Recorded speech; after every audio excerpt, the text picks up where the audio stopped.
We know that microbes are Earth's oldest miners, these little microbial minions. Why are we not intentionally using it? Hey, Karl, how's it going? It's going super well, Erum. How about you? We had some madness working with different types of software trying to get a PowerPoint out. Software's in the news every week. Anthropic was in the news.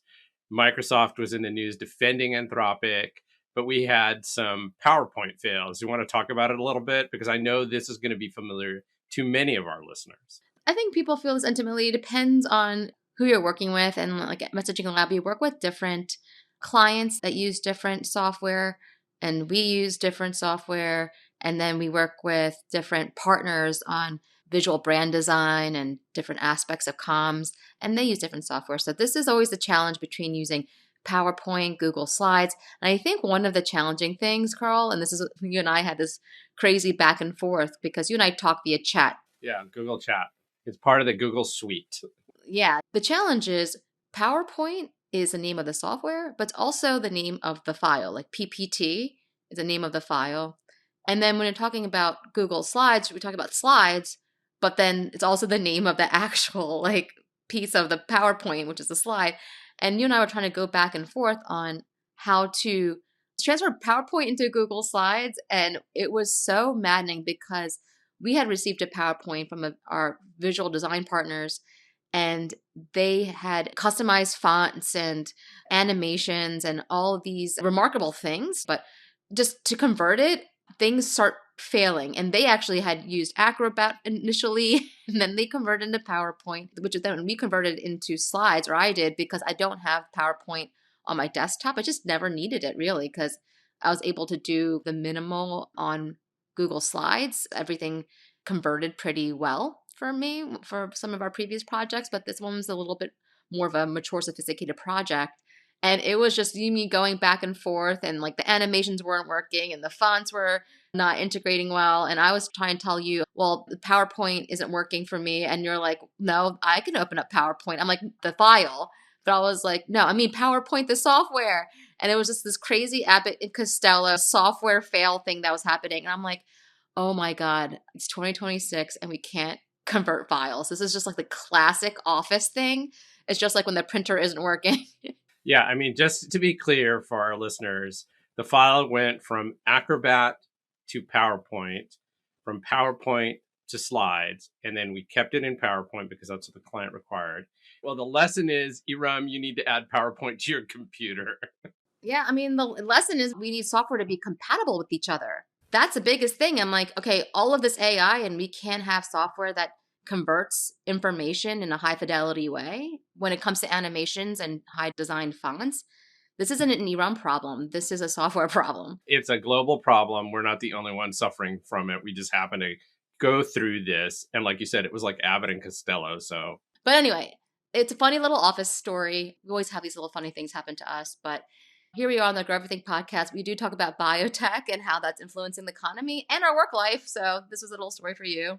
Exactly. One of the great things about what we do is we get to work globally with a lot of different people. I think one of the joys for both of us is when we actually get to meet clients in person, people who we've worked with for a really long time. So for us, it shows how important it is to be able to meet people, look them in the eye, sit across the table from them, have some food or drink. And we love meeting our clients. And we just had a really great client meeting. But it's always great. I mean, we talk about it all the time. AI is great, but people want to connect with other people. So, I mean, it was amazing to speak with this client because we work with them on like the huge rebrand. We're doing all these great projects with them, and to be able to sit down across with them and talk to them about their families and their interests and just to get to know their motivations better actually helps align the projects more, because then you start understanding a little bit about how they decide on certain aspects of business or design. I took a lot away, not just about who they are as people, but how they think. And I think it will make our work richer because we had that more intimate experience that's more relaxed, and we got to know them more as people than just clients. Absolutely. Yeah. And you, Erum, were just on a panel. I think you mentioned it a couple of weeks ago. How'd that panel go? Yeah, I was on this panel. It was a biomedical showcase. And it was about innovators that are making unique things in the world of biomedicine. And the panel was great. It was me and 3 other people, gentlemen, they're mostly men. So when we talked about fundraising, go-to-market strategies, and I also like to share what we're doing in our world besides what's outside of the world of biomedicine and biopharma.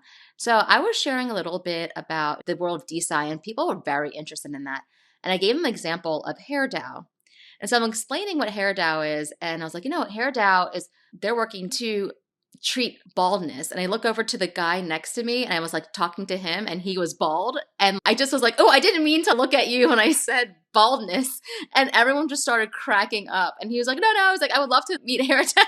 I'm just like, that was a total fail. People knew that it was like genuinely, I felt mortified because I didn't mean to say that you needed to talk to HairDAO.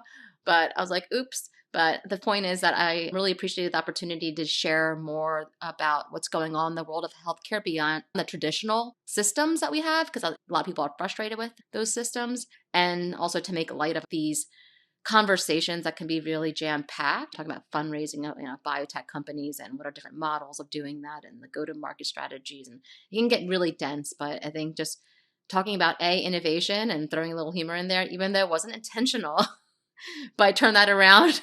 This is in front of everybody, so everybody heard this. Yeah.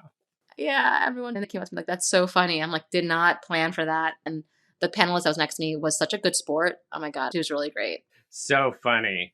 So on the Grow Everything podcast, we talk about alternate funding mechanisms like DeSci, and we tend to focus on how biotechnology is changing the entire economy. Today, we're going to be talking about mining. So how does mining relate to biology? Erum, what's the connection? Well, mining and microbes, I mean, those are 2 things that have been evolving. Well, not necessarily minerals and metals, but biology has been evolving with minerals and metals for billions of years. And what's really interesting, and I was looking into this, is that the human body relies on minerals and metals, specifically copper. And we are going to be talking about copper a lot today, but what I thought was really interesting was that adult humans carry about 70 to 150 milligrams of copper in our bodies. And it's mostly in the liver, brain, heart, kidneys, and skeletal muscles. And it's really important for very specific processes like energy production and metabolism. It's important for our connective tissues. It helps with production of collagen and elastin. There's antioxidant defense, helps regrow neurotransmitters, which is really important, and also melanin production and different types of pigmentation that we have in our bodies. So I thought that was really interesting because as humans evolved, our bodies brought copper along into our biological systems and continues to play a vital role. But this isn't about copper in the human body. This is about copper and our need for copper for electrification. I'll just add to what you were talking about, because you're talking about copper, and I'm thinking of all these other minerals that we sometimes take, trace minerals that are supposed to be in our food, zinc, magnesium, selenium. There's probably a bunch of other ones, and they're super important for electron transfer. They have very specific goals, as they are, as you just mentioned, when it comes to electrification. And mining has actually been in the news. This is something I follow because of the importance of lithium and copper for electrification. And I just saw news that A16Z invested to reopen a mine in Utah, a copper mine. And copper is one of these essential critical minerals in the United States because AI and electricity require a lot of copper. Yeah, the US consumes about 3 million metric tons of copper each year, and that's the equivalent of 10 Empire State Buildings. So lots and lots of copper. And in 2024, there was $242 billion that were generated through the sales of copper, and it's projected to be $340 billion by 2030. So that's a 6.5 annual growth rate. And this is information from Grandview Research. We'll have a link in the show notes to that. But high demand, high value, and it's interesting where copper comes from. So a third of it comes from recycling, a third comes from domestic mines, and a third of it is imported. So copper is on the critical minerals list, this list where we need to make sure that we have abundant supply because it runs our products and our economy and our electricity and our energy. And of course, in the United States, especially today, we're looking to localize production. So that means faster permitting, access to grants, and interesting new technologies. So that brings us to today's guest, Liz Dennett. She is the founder and CEO of Endolith, and she and her team are using biology's intelligence to improve mineral recovery in mining environments. So this is biotechnology that is built for rocks, not just a lab. I love this because this speaks to my dirty biology thesis. And Liz actually had worked at Cemvita, who has been on the podcast before. She was also at Amazon Web Services, and her work has spanned subsurface genomics, open source data platforms, and industrial scale deployment. And so one of the things I love about Liz is Liz grew up in a really small town in Alaska. And that meant that she wasn't just surrounded by wild landscapes. Alaska is very resource rich. And so she grew up with this sense of curiosity and this refusal to believe things are too hard. And that sense has guided her ever since. So we're very excited to introduce Liz Dennett of Endolith to the Grow Everything podcast.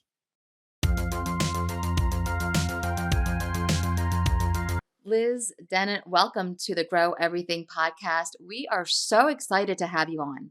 I am so excited to be here. Thank you both so very much. Yay. Well, we did a little background digging on you, and you have such an impressive background. There's so much you have done. And even from the earliest days, you grew up in Alaska, so you're surrounded by these wild landscapes.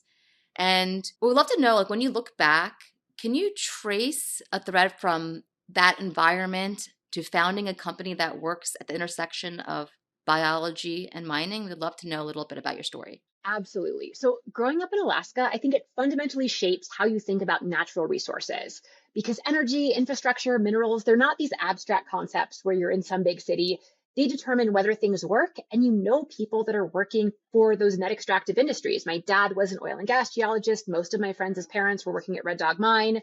And that helps you think about, one, that it's more concrete, but two, you start to think about systems thinking really early. Also, Alaska's massive, and the remote places, if you're up in the bush, it tends to force you to think about logistics and geology and energy and people, especially given the really rich history of Native communities there, as one system. I was so grateful to spend most of my time growing up out in the wilderness, camping and fishing and just being in those environments where you see the actual rocks that produce these minerals. So it's probably the most impactful thing that I've done in my life was be born in the right state at the right time. So amazing. It just sounds so beautiful. I've never been. But you work in the mining industry, and mining and microbes don't usually show up in the same sentence. Was there a moment when you realized that biology could meaningfully improve mineral recovery, not just in theory, but in the real world? Yeah, so it actually started when I went to grad school for astrobiology, and I just became fascinated by the fact that microbes have been interacting with the planet for billions of years, specifically metals. All of the oxygen we breathe is due to microbes being around billions and billions of years ago. And taking that to the present day, it really raised that question about if biology participates in the systems. We know that microbes are Earth's oldest miners, these little microbial minions. Why are we not intentionally using it? And the reality is that people have been trying to use it for decades, but it hasn't always been as effective. And we weren't able to control the processes in a way that we're able to do that now. And before we dive into the science, could you help our listeners visualize what Endolith actually does? So if we stood at one of your mining sites, what would we see happening differently because biology is involved? So honestly, it would look pretty much the exact same, which is really important from a go-to-market perspective and from ensuring safety and environmental regulations. But essentially what we do is we use microbes and we deploy them onto heap leaches. Hey guys, Liz just introduced us to heap leaching. That's a mining process where crushed rock is piled into massive heaps. Think stadium-sized. And then a chemical solution is sprayed over it to dissolve out the metal. The liquid seeps down, collects the metal, and gets processed. It's slower than traditional methods, but more scalable and less energy intensive. Big piles, slow chemistry, valuable output. Now, if you haven't seen a heap leach, what they do is they take low-grade ore, typically around 0.3% copper.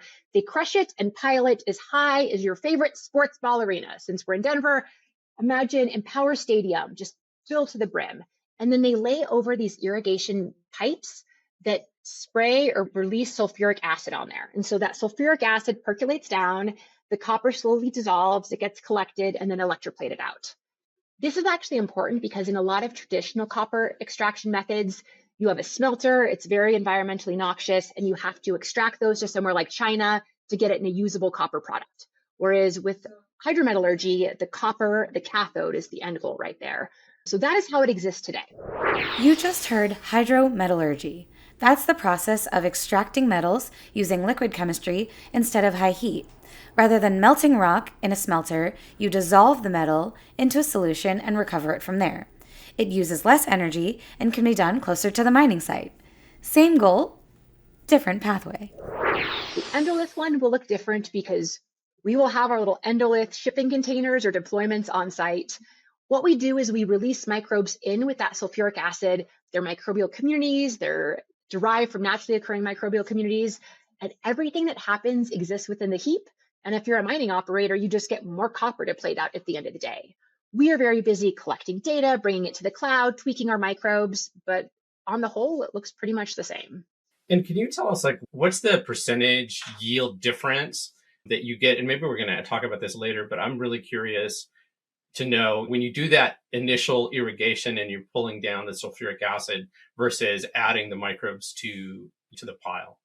Right now, typically systems get between 20 and 50% of the copper out.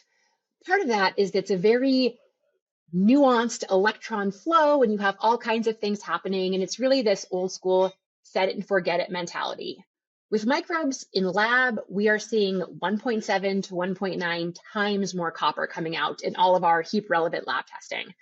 In the field, talking to customers, if we can get 10% more copper, not 70, not 90, not 60, but if we can just get 10% more, that's monumental. And part of the reason is because the mines have already been dug, they're already in production. And so every bit we squeak out becomes less future liabilities, less potential acid mine drainage. And it means that we're able to produce it here, over in Arizona, over in Utah, somewhere where we have really good safety track records. That's awesome. And generally, mining is seen as a rigid industry, mechanical, extractive, but you're throwing living systems into the equation. What has been the biggest surprise you guys have seen? Because biology is not predictable. For us, we use communities. I think my outgoing voicemail message, if you call me, says something like teamwork makes the dream work. And it said that since I first watched Blades of Glory 20 years ago. But it's true.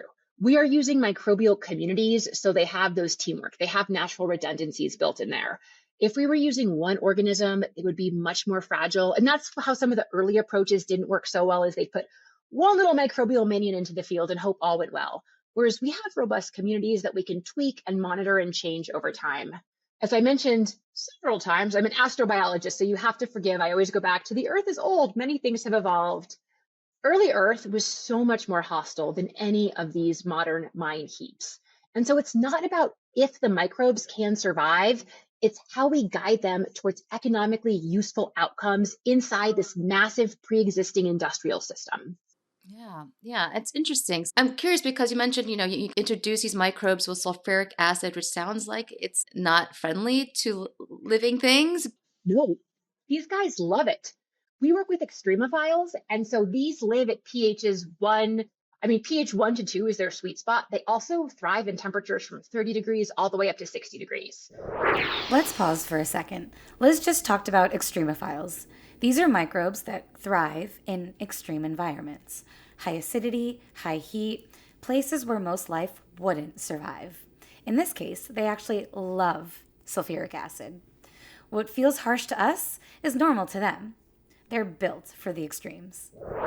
So we are not talking about the types of fungi or heterotrophs, if you're familiar with it, that you'd use typically in industrial scale precision fermentation.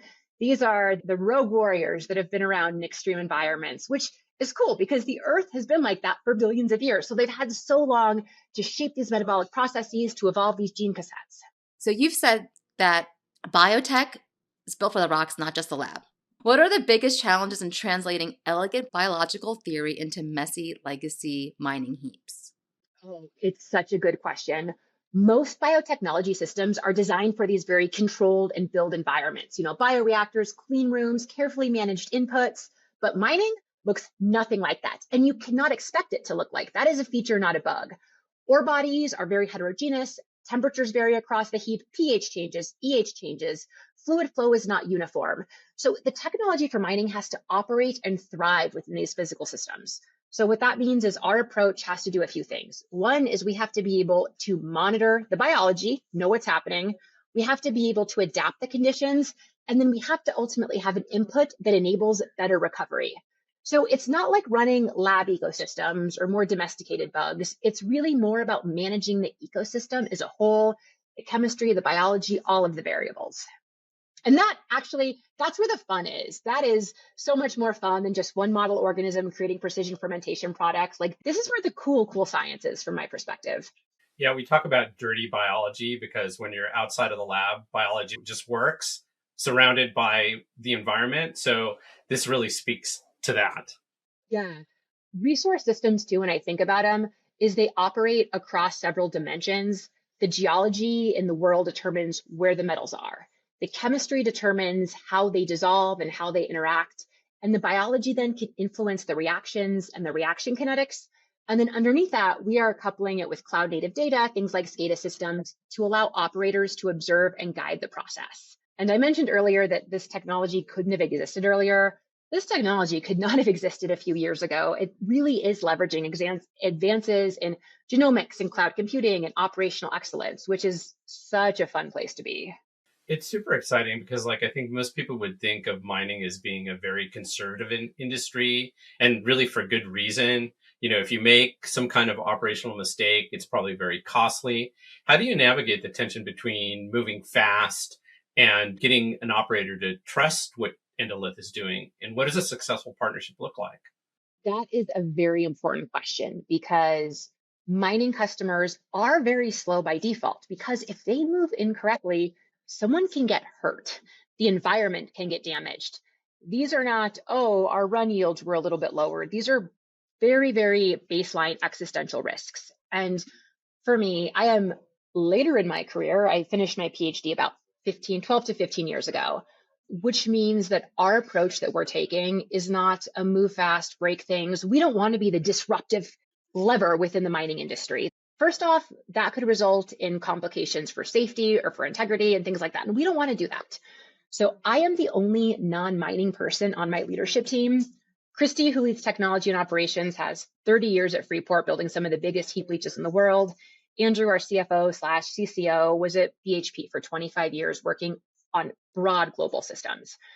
I am the most inexperienced in regards to mining. I've worked at many oil and gas sites throughout my career, but it is a very unique culture we've built where we need to put safety above everything else. And that means both physical safety. We all recently did our MSHA training, but also the psychological safety as a startup, to have people come to me and say, hey, Liz, we actually don't want you in this customer meeting because you are a purple-haired PhD that's going to geek out about microbial minions.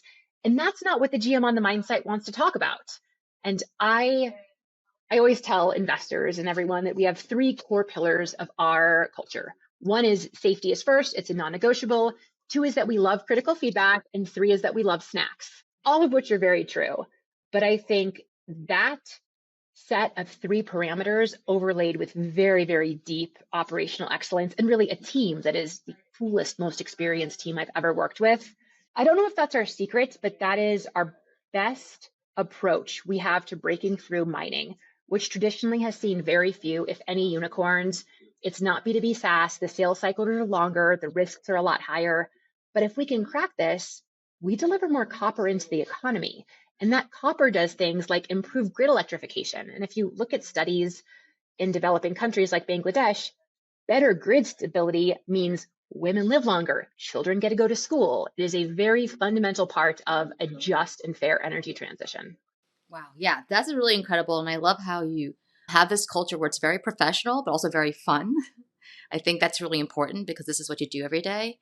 We try. As you can see, the goat wearing the party hat behind me, and we have bats up that were once a Halloween decoration. You can kind of see some here, and now we just put different hats on them.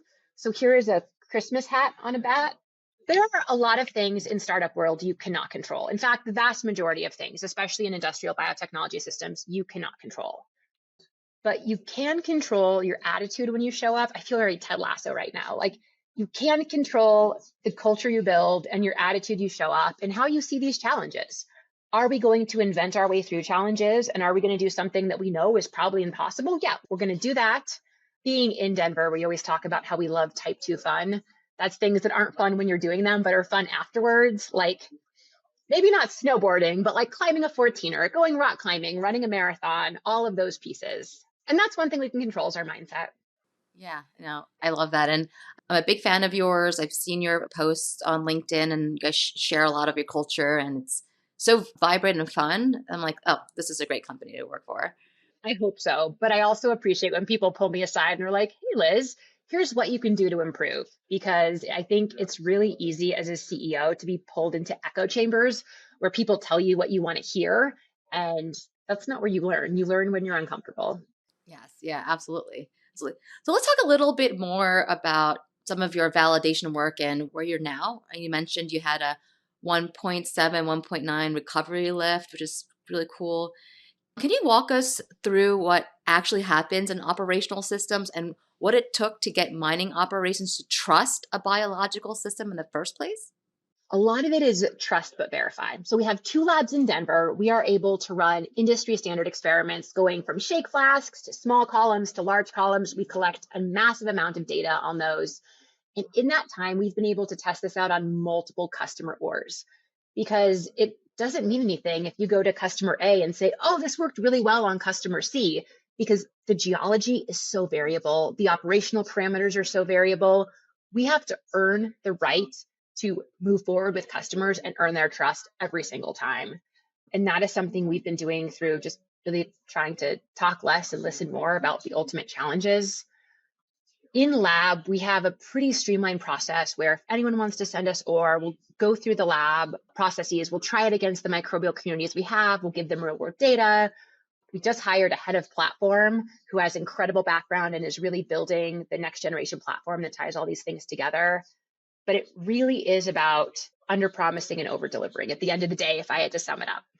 Yeah, what's amazing, Liz, is like you've talked about your own career and you said you'd worked on microbial genomics, open source data platforms, and then now industrial scale deployment. But how does working across data, biology, and infrastructure shape how you think about resource challenges?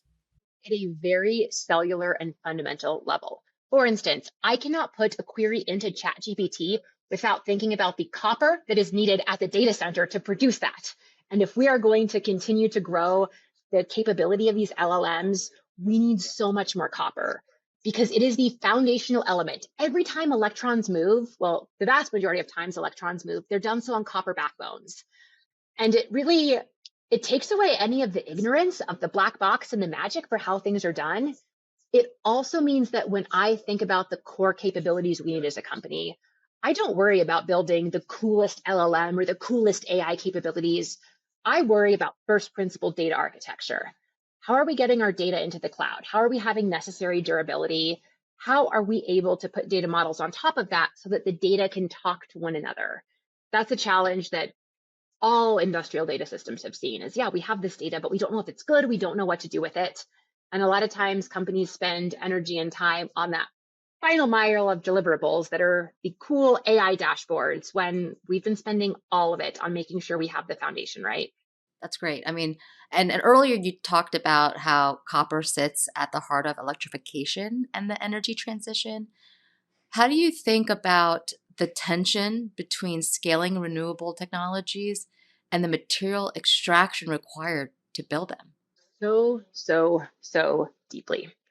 The reality is we need more copper between now and 2050 than in the history of human civilization. Even if we could recycle all of the copper we have ever used, we still need more copper.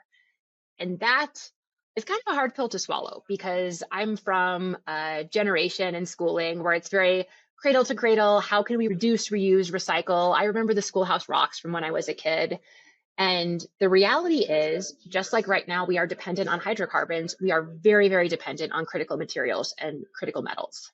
For that, I see two ways of thinking about it. One is, you know what, it'll come. We have great systems throughout the planet. Things will work out. Wherever is cheapest, it'll be produced. But I think we can do better than that. As an American who has a much larger than globally average consumption of critical minerals and critical metals, I have a burden to make sure that I am trying to do things in the most responsible way possible. And this is a lot of value judgment from my side, but I get a new cell phone every 2 years. I try not to, but then mine gets slow and, technology doesn't always work. I also Amazon Prime things like new charging cables, and I am guilty of falling for how can I get things done faster. And so I just have to accept that my copper and critical mineral footprint is going to be probably an order of magnitude larger than someone in a developing world. Okay, cool. We can accept that without judgment. What do we do to offset that? And for me, it's about taking the mines we have here.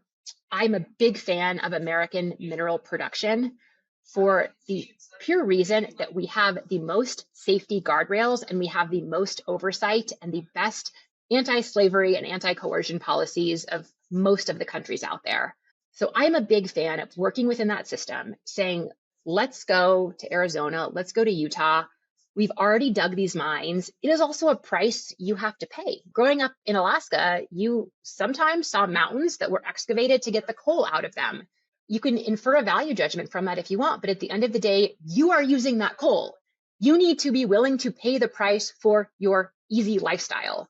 So taking that a step further, what can we do with the resources that we've already done, the mines we're already extracting, and how can we just squeeze every single last drop out of that? It is a responsibility and an opportunity, and it is something that we as a company take incredibly, incredibly seriously.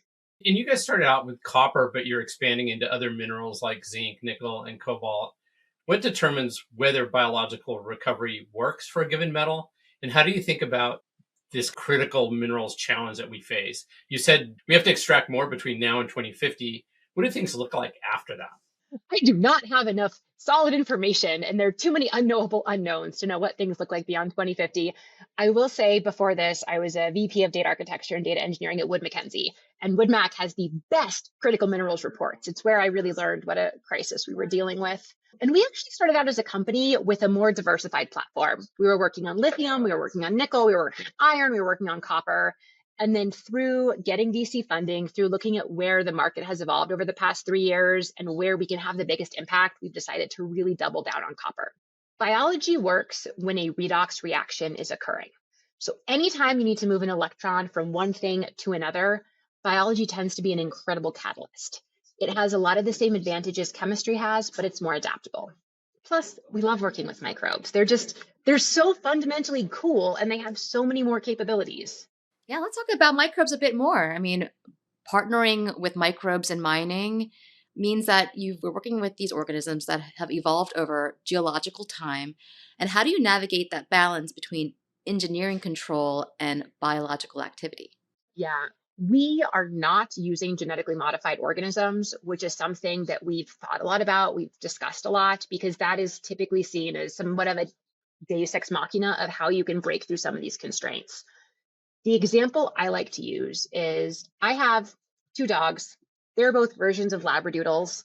They are very floofy. They are very fragile dogs. They are my GMO dogs. If we had a zombie apocalypse, they would go out there to the zombie, they'd run over, they would get tummy rubs, and they would be the first dogs out. Whereas growing up in Alaska, we had these really sturdy brown mutts that we got from the pound. And one of my childhood dogs would go out and play with moose and be fine. They are so sturdy. They can live on lake water and the hopes and dreams of the Alaskan wilderness. They're not these domesticated GMO bugs. And that's kind of how I think about microbial communities. When you over-select for too many features, you get the very floofy Labradoodles that need you to call a mobile groomer every 6 weeks because they don't shed. Whereas in reality, mining conditions are tough. And so we need the tough brown dogs that can thrive in any conditions. Yeah, I mean, what's great about that is like we've had a number of people come on the podcast to talk about wild type organisms, the use of non-model organisms. There's a bug for that. There's a microbe or a fungi that can solve that particular problem. And you mentioned that you guys are going in, these heaps already exist. They're basically legacy, unmonetized assets. And how do you see that kind of optimization? Is that a new philosophy of resource stewardship, or what is that? I think the philosophies of resource stewardship are primarily driven by economics. At the end of the day, good intentions are always going to come secondary to economics and public policy decisions. So these types of ideas have been around for a long time. Having them work at scale repeatably is something that's relatively new. Heavy tech startups are brutal. There are many messy middles. There's many valleys of death. There's going from n equals 1, which is great. You know, when you have one data point or two data points, your R squared is 1.000, and then you have to triangulate out from there. So we are working at a time in the year 2026 where there's a very sharp culmination of both the industrial biotechnology, also the policy pieces and the incentivization, plus the economics are shifting. And those three circles coming together form a Venn diagram that I'm really optimistic is going to drive meaningful change and a lot of innovation. Yes, yes, I love that. And in the world of copper, bio-leaching has been around. Would you say that's what you're doing? Or what's the difference between what you're doing and bio-leaching? We are doing bio-leaching evolved, pardon the pun there, but it's not just about taking one microbe and putting it in once. It is about continuously tweaking and monitoring and really using the full power of all of our data. And I will readily admit and be so grateful that we are standing on the shoulders of giants. Even Christy talks about some of the early stuff that she learned about in bio-leaching in school. Same with Andrew. This is not a net new field, but getting it to repeatably make a difference. So we're approaching mining customers with, hey, we'll get you more copper. Not, hey, do you want to know what bugs you have in the subsurface? Do you want to know what your population of acidophilobacillus is? Because if you have a PhD in geomicrobiology, that's very cool. But if your goal at the end of the day is to get more copper out of your asset, you don't really care about how much acidophilobacillus ferredoxidins you have. You care about getting more copper out. And just for our listeners who don't know what bio-leaching is, could you just give us a quick definition? Yeah. So chemical leaching uses sulfuric acid. Bio-leaching uses microbes, frequently along with things like sulfuric acid, so that we can get faster kinetics and faster ultimate recovery. So again, these little microbial minions, I like to imagine with little hard hats and PPE are going to work. Oh, I love that. Okay, so the big difference is, the evolution, the microbial communities. And I'm really trying to understand because I had gone to this, investor dinner, a company called Gunnison Copper was fundraising, and they recently produced 14,000 tons of copper using actually Rio Tinto's spin out Nuton. They created their own bio-leaching product and process. I'd love for you to talk about what that kind of signifies for you and how could you collaborate with them? And also, like, how do you fit yourself into this industry too? We actually already are. We've been working with Rio Tinto for a long time. It's publicly known with Rio Tinto and Nuton. So they're a wholly owned subsidiary and they're doing a lot of the same cool things that we are, but they're divergent in many key ways. They're operating on assets that they already have. All of the team members I work with there have just been absolutely incredible. We've had many site visits. We've had really good knowledge sharing, and we were part of a Founders Factory Rio Tinto cohort. To me, the coolest thing about the Rio Tinto Nuton relationship is Rio Tinto recently signed an offtake with AWS. I used to work at AWS, saying that they would buy the copper that Nuton was producing, the more environmentally friendly bio-leached copper. So it's taking it out of these esoteric ideas where things could work and actually putting pen to paper and creating proper incentivization. And I love that. It's hard enough to be a startup where people are like, oh, we've never heard industrial bio-leaching. Is this real? And then to have additional people in the world converging on the same thesis is incredibly powerful. A rising tide lifts all ships. We need so much copper that there's room for so many of us in the space. We have a lot of what people typically call competitors, but other early stage startups trying to do the same thing. And I really appreciate all of them. We all have slightly different theses we're testing. We collaborate, we share names. It is not a zero-sum game. And also, I don't think that's the mentality that we need to really foster the energy transition is one wins and everyone else loses. That's what's gotten us into a lot of problems before. And I but kind of follow up question because one of the things that Gunnison did, they went to this copper mine that was a copper ore mine, and that ore was all taken out. So there was, I guess the heaps in this like empty space. They needed to be able to then use their technology to recover more copper. And so they did that, recover 14,000 tons. Could you work with them to recover even more copper, or? We absolutely can. And a key difference between us and some of the operators like Nuton is when I think about what success looks like, it is getting more copper out that gets plated out. It is not building and running and operating the mine and becoming a GM of a mine. I want to be the force multiplier that helps that happen across assets all over the US and all over the world. You use Karl's favorite word or term. He loves that term, force multiplier. I mean, Ding, ding, ding, ding. You said the word. Many people on the team, I'm sure, would be very happy to work on one mine site, but I've spent a lot of time on these very industrial big mine sites, and you can really size people up that are miners, and you see it, and they've got it, and that's the place in life they are the happiest. And I've spent too much time in the cloud where I want to be in front of a screen doing this kind of work, not the actual digging. My nails, by the way, are the copper oxidation series. I don't know if you can see this. Wow. So we have like the most pure cathode, and then we have different oxidized and reduced coppers, and we have different types of mineralogy at the end, like the energite and tenetite. So yeah, that's what this Are you making a product? Is this a product launch? Oh my God, you should have heard when I went to my nail tech, and she's like, okay, what's the vision for this? I'm like, oh, industrial scale bio-leaching. She's like, I don't know what that means. And I was like, let me tell you about it. And she's like, really? You do not have to. It will be okay. I love this vision, Liz, of, someone does a physical mining. There's all these abandoned mines. Like a Nuton can go in, and then you guys can go in and you can continue to optimize using biology. And I just think that there's so much opportunity. And as you said, we have all these mines that already exist in North America that have all the resources that we probably need. So I think it's an amazing space that you guys are working in. But thinking ahead in terms of 10 years, what happens when biology becomes a standard layer for mining operations around the world? What's different technically, culturally, regulatorily? There are going to be, just more broadly on a macro level, there's going to be a lot of what I suspect are regulatory changes that will be happening in the next 10 years as different countries really suss out what their road to mineral independence looks like. It's a conversation that we are seeing start here in the US, and it's been evolving so quickly. So I just want to recognize that there are definitely some unknowable unknowns that factor into that. But to me, in 10 years, success means that biology is just a part of these normal mineral recovery systems. Mining companies are already pushing towards using sensors and automation and digital monitoring to guide things, and biological monitoring can be another layer in that stack. I see Endolith as really being the connective tissue that brings it all together. I think our capability around our cloud native platform pieces is truly unique because it's based in having a more data agnostic system where we can bring in the genomics, we can bring in all the existing data.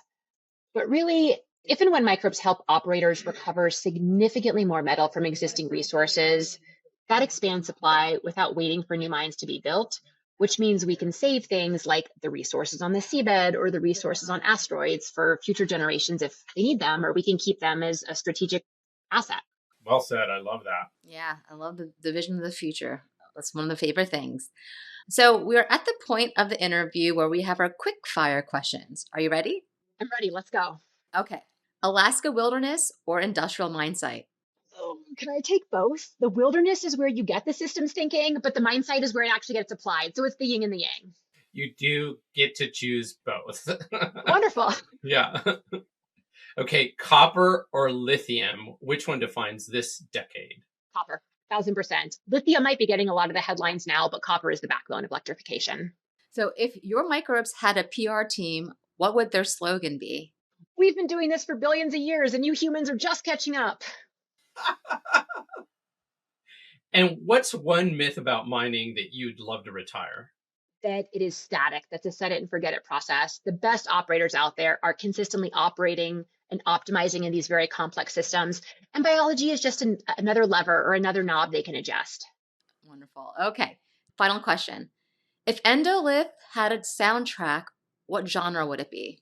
I actually made a playlist for our Series A that I put on LinkedIn. It's called Unwavering. I can share it with you. It is so good. It is a lot of probably industrial electronic. It's a lot of structured systems like crystal castles, and there's a lot of Grimes on there where there's something structured, but there's a full element of chaos in there as well. I love that. I'm a huge industrial music fan. Yeah, I love Crystal Castles. That's great. Yes. Yeah. Okay, I will send this playlist. It's also on my LinkedIn. It is probably I made it when I was getting ready for Series A and was like, okay, fundraising is the toughest thing ever. How do I make something to really pull together all the energy I want? And it evolved. And then I share a lot of random thoughts on LinkedIn, some of which should maybe be inside thoughts, but I like to put them out there because how you do one thing is how you do everything. Put it out there. Continue. I love it. I'm one of your audience members. I just love it. It's refreshing. It's so authentic and original. There's a lot of AI generated stuff, a lot of noise, but I love your stuff. So please continue. I appreciate that. I put this playlist out there probably 6 months ago, and I got a text message from someone who's in the middle of their fundraising. And she was like, I've listened to this so much. These songs actually help. And like, I think it brought tears to my eyes. And I was like, we're not alone in this. We're all part of the same global system. That's so great. All right. Well, Liz, thank you so much for coming on the Grow Everything podcast. This is such a great conversation. Thank Yay. you. We want to have you come back in like a few months or a year so we can hear about your amazing progress. This was so much fun. Or I'll be like, hey, it turns out I knew nothing back then. You knew nothing, Liz Dennett, which is awesome. Like the best feedback you can get is that you were wrong. You made original mistakes. You learned and grew and evolved in the process. I love that. Yeah, absolutely. And continue to talk to our audience about it because we all need to learn how we can grow everything. So there we go. Amazing. Thank you so much for the great conversation. Thank you. Yes, absolutely. See ya. Hey, this episode is sponsored by Messaging Lab. At Messaging Lab, we translate complex science and economics into compelling business narratives. And we have done so for the most successful biotech-forward companies across pharma, agriculture, personal care and beauty, materials, and the list goes on. We're here to make sure your ideas not only get heard, but resonate with your audience. So if it's time to amplify your company's voice and elevate your business, visit us at messaginglab.com. Let's grow. What did you think of this interview with Liz? Wow. I just am so blown away because I came into this conversation thinking, okay, she's using a microbe that they engineered to focus on copper recovery. And that is not it. She's using native extremophile microbial consortia, which I'm like, holy smokes, right? I'm like, this is really cool. And her perspective, you can feel her energy. She's very, very intelligent and brings interesting like conversations. I love her perspective on work culture. I mean, I just was like, oh, I would love to work there. I mean, I love working with you, Karl. We have a great work culture, but she just seems very vibrant and fun to be around. But besides that, like the work that they're doing, it's just, okay, this is the start. What I'm kind of sad about is we didn't really talk about mining, minerals in space as much as I would like to. I think we might have mentioned one or two things, especially given her background in astrobiology. But Liz, if you're listening to this, we've got to have you back on and talk more about what we could do in that space. What I love about Endolith is I feel like I've been tracking the biology/mining space or the use of microbes for improving yields when it comes to mining and also the extraction of rare earth metals. And what I see with Liz and Endolith is these guys are out there doing it. They already are demonstrating that they can get more copper out of mines. And she even says that getting 10% more copper is monumental because a mine already exists. And so if you're able to go in there and extract more minerals from an existing site, it means you don't have to dig another hole in the ground. Yeah. And this is very important for the energy transition. There's a stat that says we need more copper between now and 2050 than in all of prior human history. So we need to be making a lot more things, but all the perfect recycling, it's not enough. New production is unavoidable. And the big underscore, the big elephant in the room is that we need this copper for data centers because every time an electron moves, you're using copper. The thing that was really exciting is like, here I am talking about what does this recovery transition look like? And I was really excited by what Liz said about the 10-year vision for what she sees when it comes to biology. There's really a standard operating knob when it comes to mining. Another tool that they add to their tool belt next to chemistry, geology, fluid dynamics, all of these things together. And she even said Endolith can become like a connective tissue, tying biology, sensors, cloud data together across many sites. I find that to be very exciting. Liz, we want to have you come back on the Grow Everything podcast so we can talk about this even more in a few months. Yeah, we have been talking about all the collaborations they do. It's interesting that she used to work at AWS and now is working with AWS as a partner to do offtakes as a proof that this is real bankable copper. So that's very exciting. And I think, with us in our interest in bringing people together and collaborating, it's just a great thing to see how Endolith and the companies we have here on the podcast start working with other industry players to grow everything. Absolutely. Well, I think let's wrap it up. Meet us and everyone who is growing everything this year at Symbio Beta in San Jose in May. You can use promo code Grow Everything for a discount. Thank you for tuning into the Grow Everything podcast. Find us on all streaming channels. People text us questions and we do answer. We love hearing from you, our listeners. You can find all our information in the show notes. Subscribe to our Substack. Make sure you watch us on YouTube, like and subscribe and comment. We take the comments very seriously. We're also on TikTok where we're seeing a lot of traction. So that's the pod.